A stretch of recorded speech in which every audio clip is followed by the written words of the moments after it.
Yo, yo, yo, it's your boy Joe. This your boy Greg. We the co-pilots from coast to coast. We do the most. So what's your flight? Whatever it is, we got you covered. Tonight, man, we're on a late night, 10 o'clock episode of the Co-Pilots Podcast, man. We're going to be talking about a lot of stuff tonight. NFL preseason, WWE, a little bit of Jimbo Fisher, man. So I want to thank everybody for tuning in by way of watching YouTube, LinkedIn, whatever you're watching it on. We want to thank you guys for all the love and support, man. So how you going? How you doing today, Greg? Hey, everything good, man. I here in Mississippi right now. You know what I'm saying? I feel you, man. And so we ain't gonna waste these guys' time. We gonna get right into it. So let's just talk about Jags. Week preseason week one, and I mean mixed emotions for me as a Jags fan. Uh, I look at how they played. It looked a lot like last year, in my opinion, in a sense. The offensive line, the offense, they stalled, the drive stalled, penalties.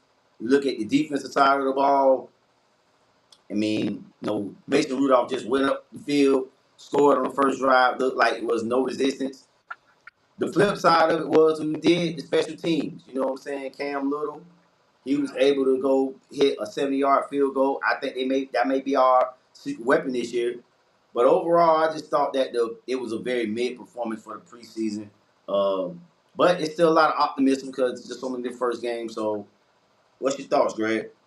I would say Cam Little definitely was the bright spot in the game, knowing that we have a field goal kicker that can kick from distance, just in case we're not able to get inside the red zone. Um, I like what I seen out of Tootin. They was talking a lot. They was raving a lot by his speed. During mini camp and training camp. Practice and everything like that. There. So it showed on the field the level of competition that's in the running back room. Um, I would say that when I examine everything, I mostly look for like starters and the fill-in players and things of that nature. Um, I didn't get to catch the start itself for when I went back and watched the highlights. You get what I'm saying? But I would say another bright spot, man, in the receiving room, man, Trent Irwin. I thought he had a standout game out there. You get what I'm saying? You know, a lot of times he's criticized for his lack of speed, but his ability to be able to run routes, I thought it was sufficient enough. You get what I'm saying? So I think that he would be a nice addition, a nice fill-in piece at times, whether he's in the slot, whatever we put him at. Um, but we know that a lot of these guys is gonna be on the special teams. So that was the thing that I saw, man. Um, we only got one drive out the starting lineup. Um, but I think that most that watched the game, I think we already know that all eyes was on Travis Hunter. And Travis Hunter we saw some good glimpses of whatnot. It's only so much we're gonna be able to see. Um, my biggest knock was the angle that he caught when he tried to make that tackle in the backfield. It was a good read, but he caught a bad angle. You get what I'm saying? And in the regular season, man, making that tackle, that would have been like a tackle for a loss. That would have been a great defensive play right there. So it was a good read, but at the same time, you got to make those tackles. But like we say, this is a rookie in his first game in the preseason. So like I say, man, I still got to see more out of this team, man. I still got to see more whatnot. So we'll see what happens when we play against the Saints. Yeah, I agree with you, man, when they say we have to see more because, right now what I'm seeing with the team, man, it looked a lot like I say for me when I opened up with looking a lot like last year. The penalties with the first unit drive, they getting penalties. Those things. We gotta clean that up on the offensive end. Trevor Lawrence, he looked good in the first drive. He made right decisions with the ball. He didn't look all the way like he was real decisive for some of this stuff. Like you can tell that he's still learning the offense. But I thought overall he did well. But again, like I said, the penalties slowed that drive down. Now, a guy that looked standoutish in this game was Ben Strange. I thought he played a pretty solid preseason game, and he's actually been standing out in training camp. And I think that moving forward, he's going to be a big piece of this offense. Him and Parker Washington as well. Right. Those are two guys that I feel like just watching them just that throughout the preseason and then just during training camp. These are going to be guys that they're going to have to be leaning heavy on in this offense. Everybody know that Brian Thomas, Travis Hunter is going to get a lot of that attention playing wide out. But you got guys like Ben Strain and Parker Washington that can do cleanup duty, as wide receiver 3 and as starting tight end, possibly. We don't know. I think that's going to do well. Like you said, Tootin was another guy that, he stood out in the preseason. But on the defensive end, man, I think that's where I feel like I'm really the most concerned with because we had our starters on that first drive, and man, and Mason Rudolph just went downfield and scored. Tyson Campbell looked lost out there. I mean, and so the only caveat I will say is our front four is still banged up. You got Eric Armstead still hasn't played a snap yet. Mason Smith, Tyler Lacey, these guys are they're still banged up. So maybe once the front four get solidified, maybe the defense may look different on the back end. Gotcha. So, anything else as far as with your Jazz, man? With the Jazz, man, like you want to talk about, man? Anything concerning or whatnot that you want to talk about in the game? Um, nah, I'm just wait. I'm just waiting to see it all come together, man. You get what I'm saying? My biggest concern is Trevor Lawrence year one in a new offense. And I think that's what really we're most anticipating, like seeing how he strive within this new offense. Right. Now, I think it's going to be very interesting to see. They got the joint practices next week down in Miami, and as we know, those practices get very intense. Damn near like they scrimmages inside practice. It's going to be like a pretty much two preseason games within one. Cause it's going to have the scrimmage game at the practices, then you're going to actually have the actual game where probably most of the starters may not play. But I don't know, by it being the second game, the starters might play a little bit extended minutes because it's the second preseason. I don't know. But it does have that joint practice, so it's a possibility they may not play in the preseason game. So I want to see how that joint practice look, how they look there. And I think also, too, we can start solidifying certain spots, man. I think by that point, we'll know who's going to be I think we'll know who's going to be starting running back by that point, Right. in my opinion. And there's a lot of stuff out there. So let's just talk around the NFL right now, man. Preseason, man. Shador Sanders, man, he stole the show week 1 of the preseason, man. He had a solid game, 2 touchdowns, looked good, looked poised, and I gave him a B. I pulled a poll out there last week asking about, you know what I'm saying, you know, what was his grade, and a lot of people had mixed emotions. You had some people gave him a C plus, B, A. Me personally, like I said, I gave him a B, solid B. I thought he did his thing, and I still think there's a lot more expect from him because even though he looked good, but I want to say on that second drive, a lot of the backups on that second drive. So the starters, I think they might have been on that first drive because it was a short field, but for the most part, man, that second drive was a lot of backups. So at the end of the day, I still think he needs some work to be done. So that's why I couldn't give him an A. All things considered by it, the things I'm taking into consideration is his first game, and also the fact that he didn't get no first team reps. So that is the reason why I want to give him an A because to come in short notice and be able to play, to have the type of performance he had with the first team, in spite of not receiving any reps. I think he had a great performance. To be able to be in sync and everything, and also be able to make plays or whatnot.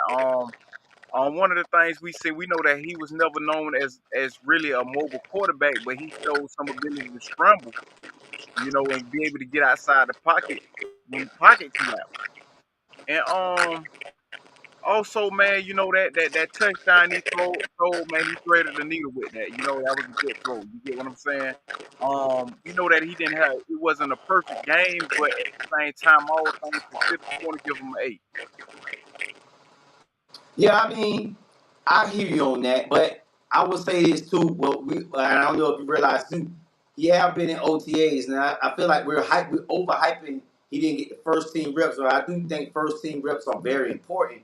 But he has been in OTAs, Ricky mini camps, so he know the offense. So I mean, when he came out on that first drive, he looked like he was unsettled. So in the first two drives, he didn't look like that. Then it seemed like he comfortable on himself after the third, fourth drive, and so on drives he looked better. But I just thought that initial first two drives he did not look settled. And when you think about it, when it comes week one of regular season, kind of like that first drive is going to be like what's going to be the standard. They're going to be coming at you. So will he be able to settle in after that? You know what I'm saying? When they ain't got starters coming in, when they ain't got backups, coming in to the game. You know what I'm saying? Because I feel like a little bit of his performance, it was a lot of backups and things like that. So we can't really fully say, okay, well, he'll do that in a regular season game or whatnot. But I've got to give him kudos because he looked good, man. He looked poised. And I think Cleveland Brown got a quarterback issue for real, for real. For me, it's simple. You get what I'm saying? Like, of course, granted, they're going to want to see what they're going to get out of Dylan Gabriel, but it's simple. I mean, Kenny Pickett, what are we doing? Deshaun Watson, what are we doing? Dylan Gabriel, I think he'll beat him out. Then now we look at Joe Flacco. We know that Joe Flacco is probably only going to be there one more year if he played the full season. So I'm pretty much looking to invest, this season into seeing what I got in Shador Sanders because it's a chance you may have. You get what I'm saying? They have a lot of draft capital for next year. So if it don't pan out, you have enough draft capital where you can trade in because we know next year's draft class with quarterbacks is probably going to be a little bit more better. You get what I'm saying? With Arch Manning, Cade Klumnick, you got the kids sellers from out of South Carolina. So Lenore Sellers. yeah, so I'm looking to see what I'm going to get out of Shador this season. You get what I'm saying? So to me, it's that simple. You get what I'm saying? Yeah, man, but I think that, when you look at this Cleveland Brown team, when you look at the quarterback situation, you got to look at Kevin Stefanski. He's fighting for his job. Hmm. And I mean, yeah, if Shador give me the best chance to win, yeah, I got to throw him in there. But right now, dog, the person that give me the best chance to win is Joe Flacco. Why? He's the last quarterback that took me to a playoff game. And he know my playbook. He been in my system. He knows what he needs to do in it. So I think we have to look at that in consideration as well. Just saying that, you know what I'm saying? Like, this guy is playing for his job. He's coaching for his job this year.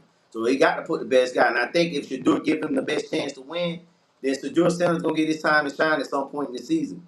But right now, if I had to pick, I still got to go with Joe Flacco, man. But they still got a quarterback issue because if Joe Flacco, like you said, if he gets hurt or he can't last the whole season, now you got a situation between Dylan Gabriel and Shador Sanders. We already seen what the GM said and went out basically like, oh, that wasn't my pick. That's not better pick.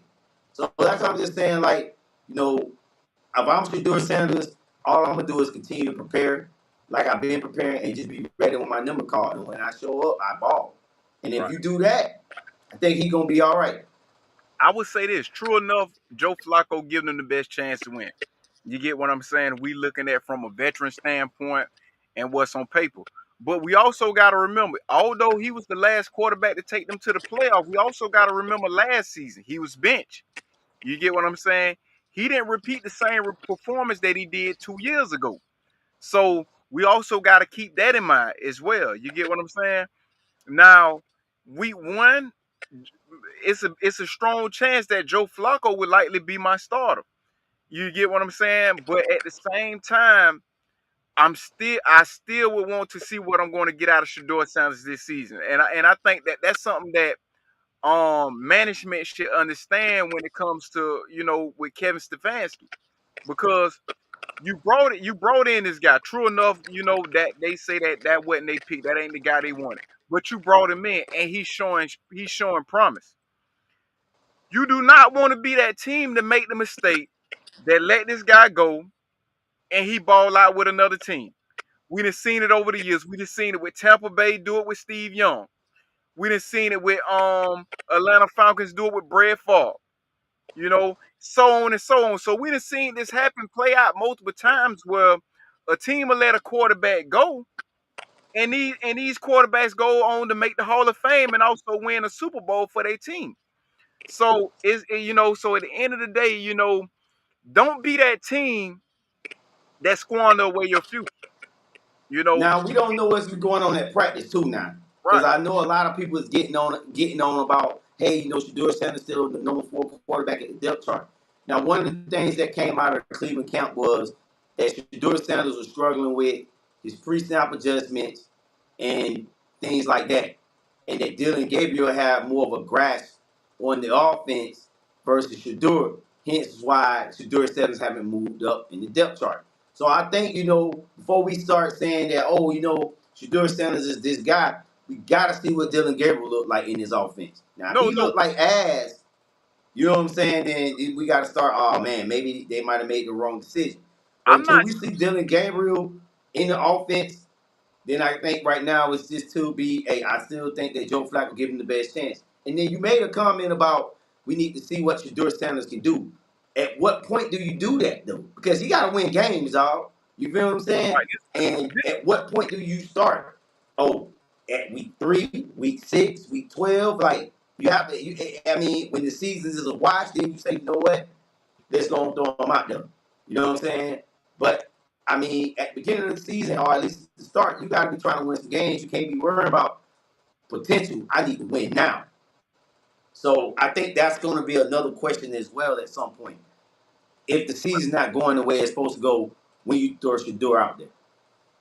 but see, this my thing with that, right? Can you honestly say that with Joe Flacco that this team is built to win, go far, anything like that? You get what I'm saying? Now, I will say this: Cleveland do not have a bad supporting cast. You know what I'm saying? But we do have to look at that a lot of their players they have lost, and they still trying to fill in pieces. Now, I'm not saying that Shador Sanders is going to be the quarterback. You know what I'm saying? He could be. You have to look at Right. him and Dylan Gabriel. You get what I'm saying for this season because you brought them in. You know, Right. I'm not me personally. Like I say, man, I just don't see much out of like I say, man. We saw that one season out of Flacco. We have to remember, man, the last few times we saw Joe Flacco, he lost his job to Lamar Jackson. Then he came in, he had a good half a season, with taking Cleveland to the playoffs. Then he can't follow up with another bad season. He followed up with a season where he got benched. So we also got to remember that, so we have to when we look at Joe Flacco, we have to look at although he's the most polished guy on your roster, but at the same time you have to look forward to your future. You get what I'm saying? Like So basically, what you're saying is Joe Flacco should be on a short leash. he is on a short leash. That goes without saying. It ain't he should, he is. You know, you're not investing, you're not building a team around Joe Flacco. You know, He's you're not not building a team around Joe Flacco either. But again, I got to go back to wins and losses. If you can stay up here and tell me, and there's no trying to hate on Shador and that like that, but if you're telling me that Shador giving them their best chance to win right now, then that's a problem. You no, get what I'm saying? Because I mean, I'm not saying Shador can't go in there and light it up, but Shador is still a rookie. He's still learning the game, and I can say just like right now, watching him play, I can't say that type of performance would be the same enough to win you in a regular season game. I just can't sit there. You know what I'm saying? So it's like I think that we you have to at least at this point you have to put all your cards in Joe Flacco for at least right now until at least the season is a wash, but and let me then you say let me throw these rookie quarterbacks out there. Or if Dylan Gabriel is your guy and you draft him before everybody else, then you throw him out there. And if you think he's the guy, but I don't think that you should throw Shador out there like that because then it's going to set a thing that they're trying to set this guy up for failure. And that's already been another narrative being pushed to the media that he's been trying to be set up for failure. if I'm from a player standpoint, I'm playing to win. You get what I'm saying? But if I'm looking at it from a GM standpoint or ownership standpoint, I'm looking at what's gonna be my future. You know what I'm saying? Deshaun Watson is on his way out the door. Again, Joe Flacco, he's on his way out the door. You get what I'm saying? I don't have the confidence in Joe Flacco that a lot of people have. You know, he give them their best chance to win only because he's a veteran. That's the same like we look at Indianapolis Colts. Of course, Daniel Jones give the Colts a better chance to win than Anthony Richardson. But at the same time, we know that Daniel Jones may only get you so far. You get what I'm saying? He could improve, he could, but at the same time, we know that this team is not building around Daniel Jones. Now he has a better chance than Joe Flacco because he's still young. But I mean, like I say, from a GM standpoint and ownership standpoint, I'm looking to build my team, set my team up for the future. I got two young quarterbacks on my team that could potentially be starters, and I also got draft capital next year. So I think that it would be better that I see what I'm getting into for next year, so I would know how to approach the draft. You know, when it comes because you have two first round draft picks. So Right. that's the reason why I would approach this season from that standpoint there and that's from ownership. Now if I'm a player, of course I'm gonna want to win every game. But from an owner standpoint, from a GM standpoint, from management, I'm looking towards my future. And I think and when I say that I'm looking at either Shador Sanders or Dylan Gabriel, you know what I'm saying? Or I'm looking at what I'm gonna do with my first round picks next season. Okay. Now you was talking about another quarterback in particular, and I'm glad you mentioned that. Anthony Richardson and that whole Daniel Jones thing. I think that situation has gotten real dicey because Anthony Richardson got hurt on the first drive or the second drive, of his preseason game. Right. Broke his pinky, and Daniel Jones had to come in. Daniel Jones didn't look bad, you know what I'm saying? But I can't really trust Daniel Jones because again, and it's the same thing with Shador because a lot of backups was playing. And he looked well, and it looked like Daniel Jones could be the starting guy in Indianapolis. But I say all that to say is with the Colts, do you think that, and I just think that in my personal opinion, Anthony Richardson, man, he might be out of there. I think it might be, I think it's over with for him, dog. I don't see this guy lasting no more after this season, man, with this team, man. I think the Colts is going to look at it as a bust. This guy can't stay healthy. Yeah, if he can't stay on the field, and I pretty much see Daniel Jones beating him out for the starting job. Um, let's be honest, Daniel Jones showed a lot of flashes at times. You get what I'm saying? But it just like he just couldn't thrive over there in New York. But he played well enough to be I guess, you could say that he played well enough to be a quarterback in the NFL. Right, Especially he definitely played good enough for a guy that you can give a chance to compete for a starting job. right, So I think you also got to consider that. So when you break down everything, man, and Daniel Jones is going to be on the field. He's reliable when you talking about being on the field. So you have to look. Well, I used the wrong word. I'm gonna say he's going to be available. So I think that he pretty much gonna beat Anthony Richardson out the job, like hands down. I mean, of course, Anthony Richardson has shown more potential than him, at times.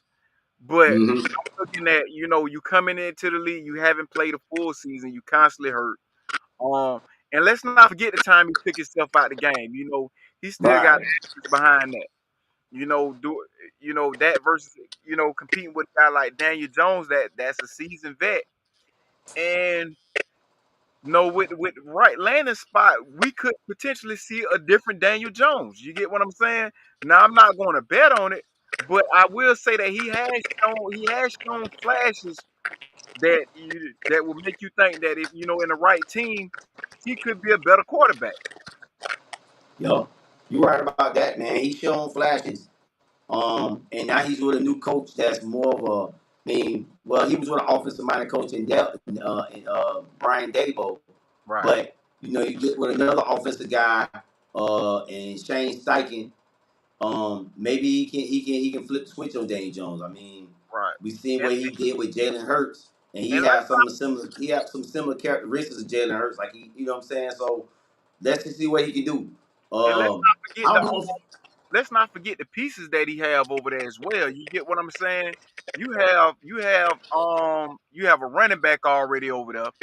You know what Right, I'm saying? Like you talking about probably possibly a top 5 running back over there. Um right, and you also got two receivers. You got Alex Pierce, who I think is one of the most underrated receivers in the league, and you also got Pittman. So I think that he got weapons around him that he can pretty much flourish over there. You know, let's not forget his best season in New York came with when he had a run game. You know, and so we know that man. The Colts, man, they at times they can rely heavy on the run. So I yeah, think you that do. so I don't think that man. Like I say, man, we've been having the coach number the last couple of seasons. I don't think it's gonna be that easy for us to. Remember, Daniel Jones beat us the last time he played against us. And Right, that was a season that we played good. That was all play. The season we went to the playoffs. went to the playoffs that year. Yep, Right. they went to the playoffs that year too. Yeah, exactly. So I mean, Daniel Jones been doing this. He did his thing week one. I mean, it's sad, unfortunate. Let's stick with the AFC South and another quarterback, Cam Ward. He didn't have the best game, preseason, but I mean, he's starting to build a rapport with Calvin Ridley, and the guy's confident. So I want to see what he do the next game because I'm pretty sure he's gonna want to probably play a little bit, and I want to see how he comes and respond after a bad preseason game. I'm not sure. Did you get a chance to check out Cam Ward a little bit? Yeah, I checked him out. Like I say, man, a lot of times it take time to settle in. Your first game and everything. We done seen it with a lot of quarterbacks, and Right, I think once he calmed down, like I say, man, and I think, man, once time will go forward, man, the game gonna start slowing down for him and everything. You know what I'm saying? right, He had good ball placement and everything like that. They just, start not just getting started. Sometimes, man, your first game, you got butterflies and everything. And right. we know that when the regular season comes, things gonna go that much faster. So and like I say, man, we know that this team is relying a lot on him. We putting a lot on his back. Absolutely, they are putting a lot on him. They're riding on this guy, man, to be that guy. And I think Cam Ward's gonna have a solid career. I mean, I just don't want to be good against the Jaguars, but you know what I'm saying? Like, I think he's gonna be all right, man. I like his confidence. I like the way he kind of commands the huddle. You know what I'm saying? He's a leader, natural leader, and guys rally around him. So I can see him, having a solid career. I thought he would have a better showing, but he didn't have that great showing. So let's talk about another quarterback. Did you get to watch Jackson Dart? Yeah, Jackson Dart looked good. He had a performance up there with Shador Sanders. You know what I'm saying? And like that touchdown pass downfield, man. I'm talking about that was great ball placement. I think and like, man, I watched a lot of these quarterbacks. Like I watched him. I watched Jalen Milrow. I like what I saw out of him. Right, Um, Milrow. I think the thing that is going to help Jalen Milrow is this, right? Is that he's able to use his legs, and that's going to buy him a lot of time until he started getting everything down pat with throwing, with his ball placement and things of that nature, with all his mechanics. So I think his athleticism is going to help him out and buy him some time or whatnot. And it's like the same with when we look at Justin Fields, same with Lamar right, Jackson, you know. And so he was one of those we saw little flashes out of. You get what I'm saying? But like I say, man, going back to Jackson Dart, man, I think Jackson Dart looked it ready. Jackson Dart looked it ready, man. A lot of us criticized that pick, man. What some of us did, because we felt like, well, dang, they skipped past Shador, and and it looked like it's going to pan out. And not only that, if you look at you got to think about they got him and also Carter from Penn State. yeah, Man, look, man, Dual Carter. Yes, man, that dude look like a monster out there. I know, man. And He wrecking havoc. I'm talking about they can possibly have the offense and defensive rookie of the year on their team, man. New York. Man, that like I say, that front four, you got Dexter Lawrence and you got a dual call on your front on your line. Two Right, man, I'm telling you that Giants front four gonna be nasty, man. right. I can only imagine. But the only thing I would say about Jackson Dart too, and this in a positive light, man, he's in a great quarterback room, bro. You look at the quarterback room he's in. He got Russell Wilson, Jameis Winston, and then you got, you know what I'm saying, two guys that he can really learn from. A guy like Jameis Winston just gonna take his arms around you and gonna just show you the game. Now Russell Wilson, he a veteran quarterback. He probably ain't into mentoring guys like that. We know how starting quarterbacks feel. We've heard the stories about Aaron Rodgers and Brett Favre, how they just feel like, oh, ain't my job to get the backup ready.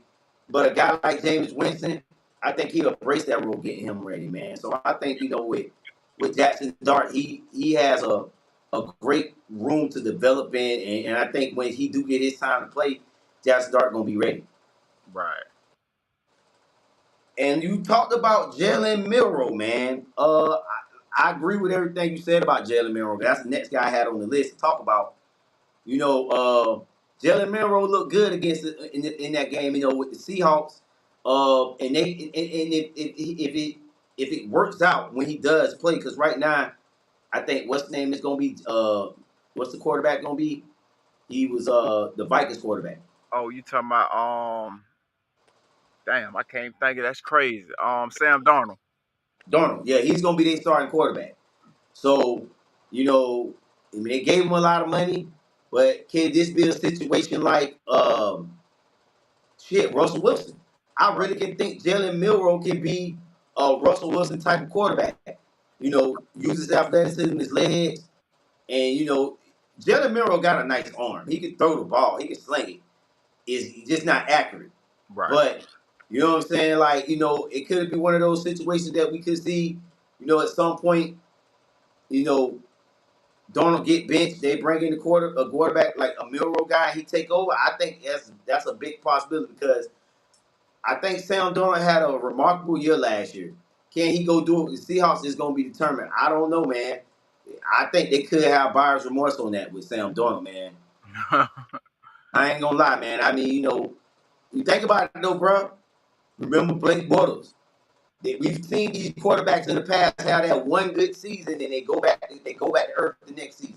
Well, Um, I would say this. Sam Darnold looked at way better than Blake Bortles. Like Blake Bortles looked at like when I saw Blake Bortles on the year we went to the playoff. I looked at him like, well, damn, maybe if he had like a talented roster, maybe he could look better. Because if we remember prior to that, his second year, where he was like what third in touchdown passes, I think. yeah, he had like 30 something passes, some shit like that. Yeah. Yeah, 30 touchdowns. Yeah. So but like Sam Darnold, man, he looked at the part, man. Sam Darnold looked at the part last year, but like I say, he had a talented receiving core as well, you know. But I think that man, this season, man, as a whole is very intriguing, man, for this reason right here, man, because two things that we watching for with this season, man, that makes it that much intriguing, right? Um, we looking to see what Travis Hunter can do on both sides of the field. A lot of people want to see that. Like, can he play both sides of the field? And then Right. also, people want to see what's going to happen with Shador Sanders or whatnot. Because this is a question that a lot of people going to ask. If he turn out to be a good quarterback or whatnot. Like, what went on with these other GMs when they did their evaluation? You get what I'm saying? Like besides the teams that already had their quarterback and possibly but like even with Tennessee, like if and I thought that Tennessee made a great pick with picking Cam Ward first. I would have picked Cam Ward #1 overall pick, but like even if he wasn't to pan out, that question is going to be asked. With Jackson Dart, and we seen he looked good, but we look at a lot of these other quarterbacks that we had linked to Shador Sanders prior to him Kind of getting slow. drafted. to the draft process, um, we gonna look at like is these owners gonna regret not drafting him? You get what I'm saying? If he turn out to be a stud quarterback, and so I think that's one of the things that we're watching for this season. You know, because if so, then it go back to one of the things that we pointed out that man, either a lot of these teams are doing lazy evaluation, or you know he pretty much these teams was in collusion, was in collusion. Yeah, and I think that's the biggest thing is So that's what's going to be. that's the That's what biggest people. thing. You know what I'm saying? Yeah, I agree with you, Greg. I mean, when it comes to the collusion part of it, I think if Shador Sanders balls out, it's going to be a clear, they didn't want him to get drafted. Now, do I feel like it's collusion? No, but I do feel like there's a little bit of a lot of these owners didn't like his personality, and I think they can't. Sometimes, it's hard to separate the personality from the talent. You know what I'm saying? Because you feel like the personality might outweigh the talent.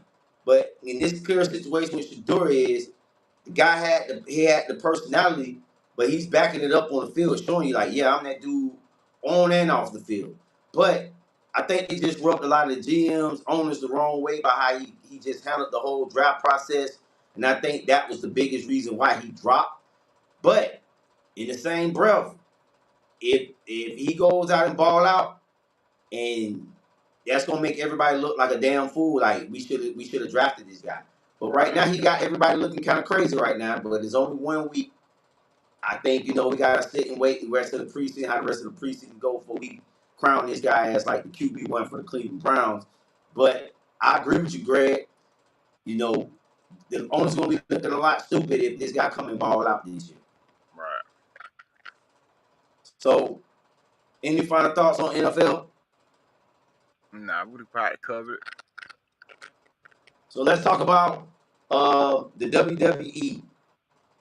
As you know, the WWE merged with ESPN, and for me, dog, I just want to know how it's gonna be covered now. ESPN, now that they got their hand in the WWE, we know that ESPN usually cover sports, and this type of sport is more of an entertainment type of thing. So it's a sport, but it's not. You get what I'm saying?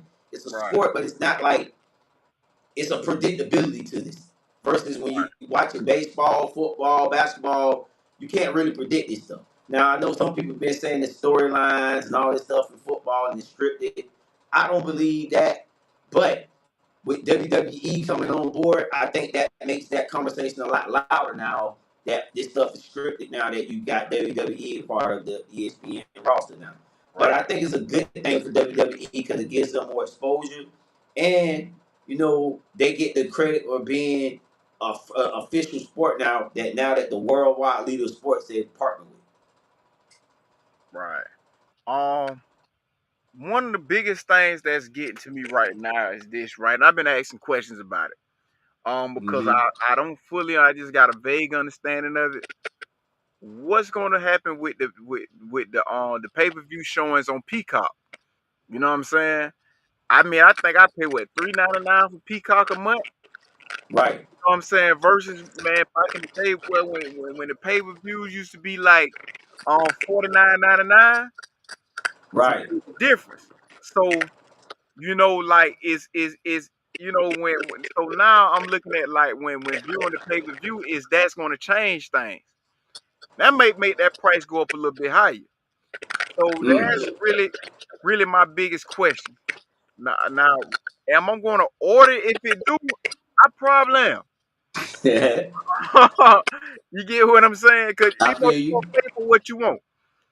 But I will say it's still a big difference. You know what I'm saying? So that's pretty much that's what my biggest question was with that. You know what I'm saying? I feel you. But I think another thing is like the coverage. How it's going to be covered now is they're going to put a guy like Stephen A. Smith on. You know what I'm saying? Are they going to put a Pat McAfee? I think those are a lot of questions as well that's being asked too. Like who's going to be because we know how ESPN, once they acquire something, they acquire it. Like it's ours. We can do what the hell we want to do with it. Now, I think if I'm ESPN, I leave WWE the way it is and let the people that's running it run it. Just like I'm a big advocate of WWE not touching inside the NBA and leave it the way it currently is, because inside the NBA is going to be on ESPN next year too when the Right. basketball season starts. So it's like they're acquiring all these assets, but I think how they cover them is the biggest thing, and I just think that's one of the biggest things that a lot of wrestling fans want to know. Like, don't take Booker T off the line. I'm just using him as an example, and go Right. replace him with a Mike Tirico or somebody like that he's I, fucking I doubt TBS. if they do that Not though. TBS, but I mean a guy like Swagoo or Right. Ryan Clark and put them Oh on yeah. I, WWE. You get what I'm saying? I doubt serious they do that though, because you gotta think like like most, like, you know what I'm saying, like they can cover what they cover. You know, we haven't even seen them cover a whole game, so it's a lot that goes in with covering WWE. You get what I'm saying? Like Right, because the commentators they got on right now, it's like, nah, we not finna do away with that. Now I will say this now. Um, One of the guys that's on ESPN he already commentate for WWE. You know who that is, right? Pat McAfee. right. So he will fit in just fine. But the rest of them, like, nah, you know what I'm saying? I don't think they'll do that. I don't even think they're gonna even touch that aspect. I think that it's just like really for like the partnership is probably for like viewing purposes and everything, how the product is viewed. Because at the end of the day, man, um the actual entity, they're gonna make their own decision on how their product is ran, you know. I agree with you, Greg. I just hope so, man, because man, like WWE is a brand that's already it's a name on itself. You get what I'm saying? Like it can stand on its own. Now you getting in bed with ESPN, it just enhances it. You don't want to mess the brand up. I think that's probably one of the biggest things. You know what I'm saying? That I'm looking at, like, Yeah. when the more and more I'm thinking about, like, don't mess up the WWE brand. Right. Don't let ESPN try to make it you know more suitable for this geographic audience, because you already got the geographic audience that love it now and been making money. Right. And I think that's one of the things that, as a sports person, that I have to look at, because, you know, you don't want to uh, mess a good thing up. I guess I can say, if you got a good thing Right. going, don't mess it up. You know what I'm saying? So, it is what it is, bro. Right. So, the last topic for the night, let's talk about Jimbo Fisher. Jimbo, he was recently on Frederick Stevenson podcast, Trials and Tribulations, and he talked about a lot of things, and his report said he may come back out of coaching. He talked about the 2013 team and Jameis Winston, how special he was. He actually even talked about Devontae Freeman not getting an offer. Like, he gave him his first offer. Like, he was like a zero-star athlete out of Miami. Right. He talked about not leaving didn't want to leave Florida State, man. And if you get a chance, check that interview out, Trials and Tribulations podcast with Freddie Stevenson. Um, and it made me look at Jimbo a little bit different, because when he left Florida State, I hated that motherfucker. And that's a strong word. I don't say hate, but I disliked him because I didn't like how he did at university. You had built something that was a brand. Florida State was back. Teams was, you know what I'm saying? And then you just Right. up and leave, and now we where we at now. But watching that interview made me think about myself, like, damn, okay, Jimbo, I can understand why you love things like that. So I don't know if you got a chance to watch the interview, but what are your thoughts on Jimbo, and about him possibly coming back, or whatever else do you have about Jimbo? I'm gonna let you take Um, off, Greg. when he left Florida State, I didn't hate Jimbo or whatnot. Um, Now I was critical of certain things, right, that he did while he was there. You know what I'm saying? Like certain, and that had to do with his coaching style or whatnot. I was critical of certain things, but it wasn't much. Um, even when he left, I liked the Jimbo or whatnot. But at the same time, man, I looked at this right here, man. Like at the end of the day, everybody has their reasons for the moves they make. You know, at the end of the day, a person has to do what's best for them in their situation. Did I Right. like it? No, I did not want him to leave. You get what I'm saying? But at the same time, it is what it is.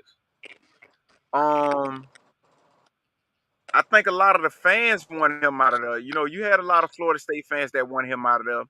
But when he say that he didn't want to leave, I kind of think he full of it right there. You get what I'm saying? I think he full of it. You know, Well, when Texas go A&M ahead. offered him that money, now I think that he would have stayed if Florida State would have upgraded their facilities and things of that nature and paid him more money and things of that nature. But he just got a contract extension. So I think that he was chasing the bag, man. You get what I'm saying? And you know, I can't if that's what he was doing, I can't blame him for it. At the end of the day, you gotta take care of your family. You know what I'm saying? So I cannot be critical of a man with his decision when he's making a decision that's bettering him and his family. You know. But I thought this though. I thought that when they bought him, I said they overpaid for him. And I used to have debates with people about that. You know, I felt like, man, you know, people thought that he was one of the best. I was like, no, he's not one of the best coaches out there. You get what I'm saying? Like, we knew that he wasn't on Nick Saban level. I didn't even have him on Right. Dabo Sweeney level. You know what I'm saying? Or Urban Myers or whatnot. But when we look at those like the second and third tier coaches, that's where I had him at. But now, did he deserve the payday that he had? Yes, he did because he got us a national championship. Now you're talking about recruiters. He's among the best recruiters out there. But it showed when he went to Texas A&M, and the recruiting class he had was, you know what I'm saying, some of the best, some of the top in the nation. But at the same time, he failed with the team. You know what I'm saying? So, you know, when we look at everything, man, you get what I'm saying. I would say Texas A&M pretty much overpaid, and we go back to that word you used, buyer's remorse, because they ended up getting rid of him. You know, but Yeah. I will say this now: him coming back wanting to coach, a team going to get him. You get what I'm saying? Jimbo Fisher is a good coach, but he's a better recruiter. A school I would hate to see him go to, right? I would hate now. I feel like this team is probably, they may not have the same season that they had last year. And I mentioned them this numerous times that their coach is on the chopping block. Man, if that was to happen this year and they pick him up, oh man, I would hate it. The U, Miami. I would hate to see him go to the U for this reason why. If we remember the recruits that he recruited, when he was with us, a lot of those recruits came from out of South Florida. And if he can convince a lot of those dudes to stay in Miami, oh man, the U may be back. If Jimbo Fisher was to go to Miami and coach, I think the U will be back. A lot of those dudes, a lot of those recruits that he recruited out of South Florida to come to Tallahassee, Texas A&M, a lot of those dudes will stay home. And I would hate it because we have to see them every year. You get what I'm saying? Right. I think that he can bring them back if they was to bring him to Miami. Yeah, I think Cristobal, brought him some time with last year, you know what I'm saying? But this year he went and got Carson back. And so I mean, I don't think he's on the chopping block right now. Now if they would have crashed out last year and would have had a bad record, then I think he would be on the chopping block. But I don't think Chris Paul on the chopping block. But you're right though. He can recruit his ass off. Jimbo can recruit. He's a recruiter. Right.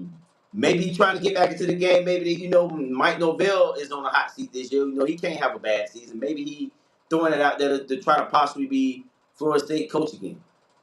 I don't know if they'll split a block on him though. But I mean, if we was to fire Mike Norvell this year and Jimbo was out there, rarely available coach, I wouldn't mind him taking. I wouldn't mind getting him. I mean, shit, we seen what he did with Florida State. I wouldn't mind him spinning the block, but I think we would bring him back for this reason right here. I think that we're pretty much going to be one of those teams that's going to seem desperate. You get what I'm saying? And now, unless you have a coach out there like James Franklin, one of those guys, that would be different. But I think we're gonna be one of those teams that's desperate. You get what I'm saying? You know how to, you're willing to take your ex back. The dating scene we'll ain't take ain't ain't whatever. ain't, ain't as prominent as we thought it was. You know what I'm saying? So that would Right. be, two. You know what I'm saying? A couple getting back together, both of them to test the waters out there, what they thought it was. You know what I'm saying? Now, let's be honest. It panned out well for us because we had an undefeated season.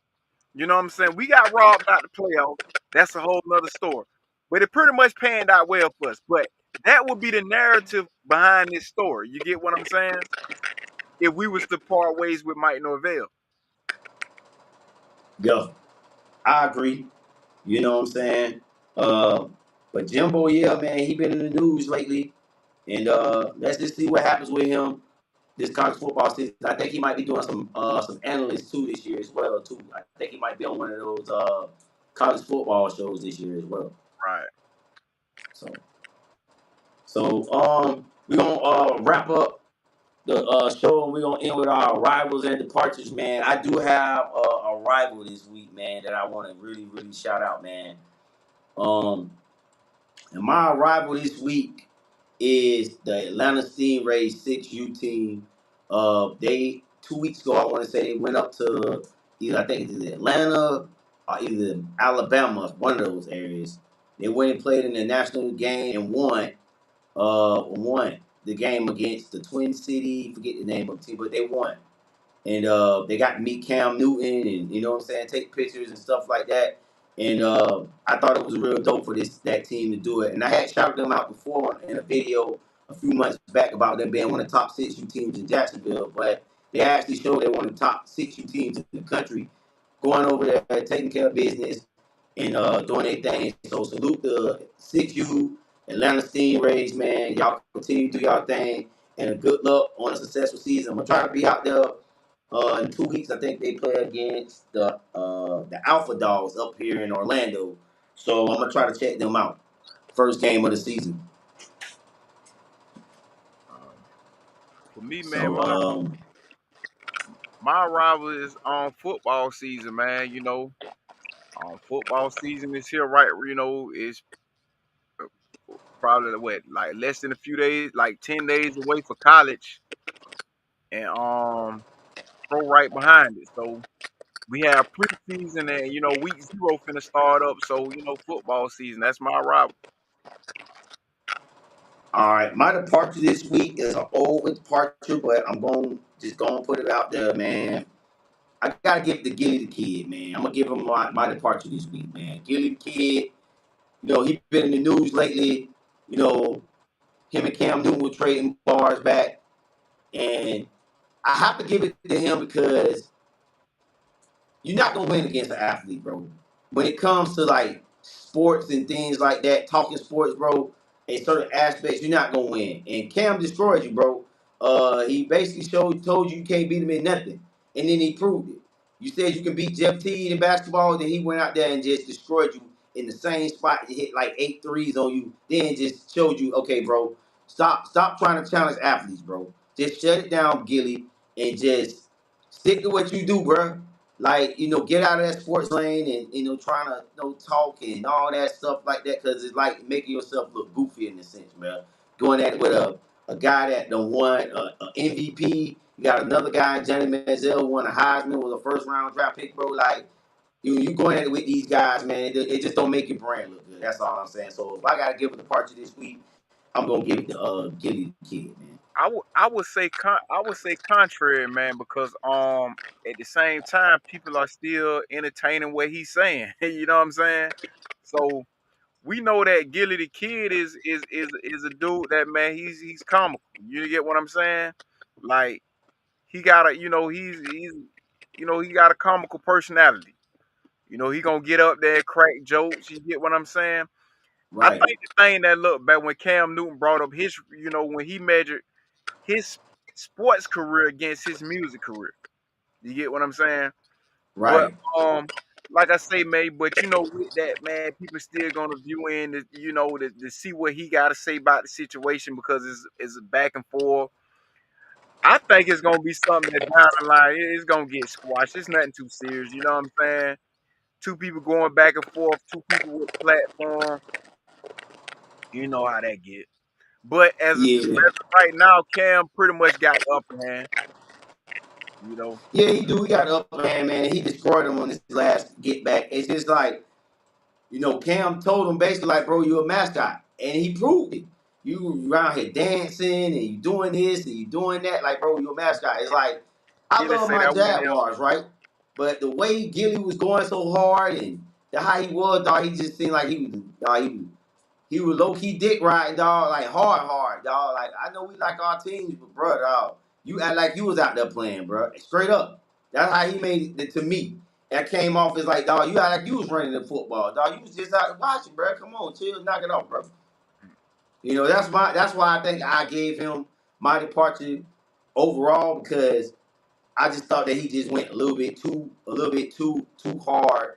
And then it was just like, when Cam came back at him, he just destroyed him, bro. Like, bro, like, you talking and like, bro, your rap career wasn't even nowhere near my NFL career. We just comparing careers. Then if you saying about you calling out rappers and you calling out NBA players, saying you can beat them in basketball, you can beat Jamal Crawford, you can beat this person, then you get your ass whooped. Yeah. Come on, I, man. I will say this now to Gilly defense, the best rapper alive did steal his style. Who? Lil Wayne. I don't believe that shit, bro. Listen, listen, I don't feel like I really don't listen, think that, bro. I think listen, I'm a big Wayne fan, bro. listen, I can't do that, bro. I ain't gonna even listen, get on it, dog. listen, Get it a listen to goofy, dog. listen to Gilly the Kid's flow.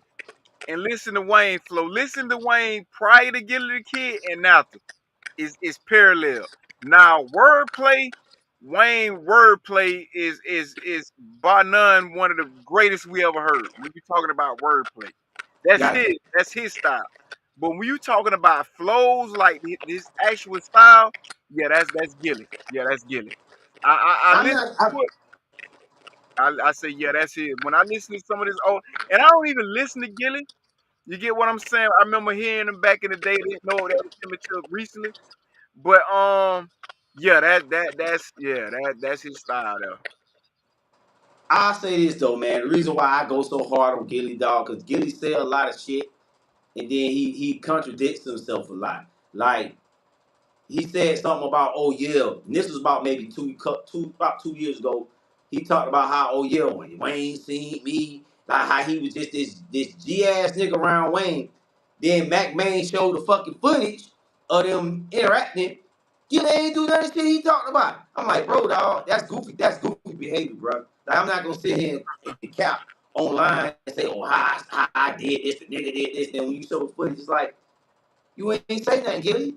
Like, dog, you making yourself look goofy, dog. Real goofy, dog. For real, bro. Like, come on, man. Like, you say you giving $1 million worth of game, bro. You giving $1 million worth of bullshit, bro. I ain't seen not doing one nigga take none of the advice you gave him. Young Thug, he went and got locked up. Dirt, he got locked up. Every nigga you gave game to done went behind them bars, dog. And I'm not just saying that to just throw shade. I'm just, me being a content creator and I'm in these spaces and I watch, I'm just giving my honest opinion about shit. That's on them niggas if they got locked up. You can't say the game was messed up because he told them some real stuff. Them niggas chose to get locked up. You know what I'm They just saying? say take heed to it. I just don't know what I'm saying. I don't know, man. I mean, me personally, I look at Gil a little bit different from a lot of people, dog. I look at some of the shit that he do, and I don't know why we talking about it, but I'm about to get off on it because this is sports. This is a sports show. I'm gonna say this and I'm gonna end this. Go watch that Joey Badass interview. $1 million worth of game. If that's not the crab in a barrel mentality that black people have, bro, I don't know what it is. And that's what turned me off about Gilly.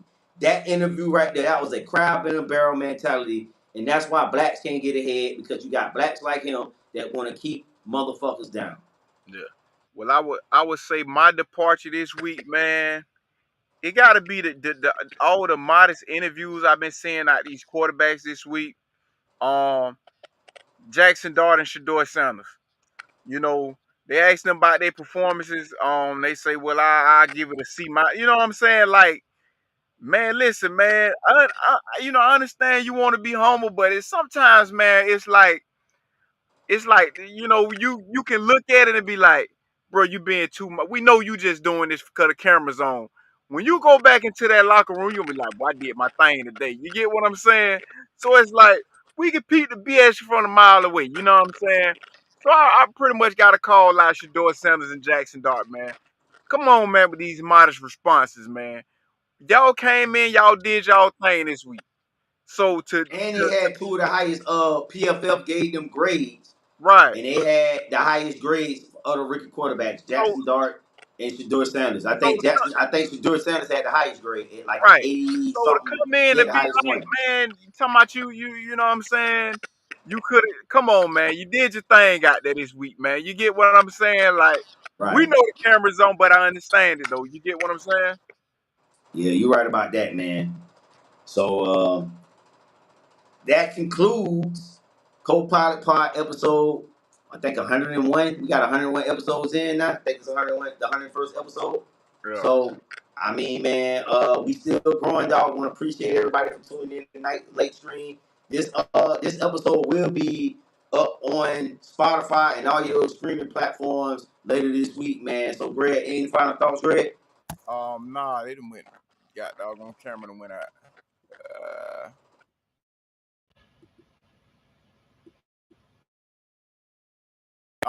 No, hey man, just appreciate everybody for rocking out with us, man.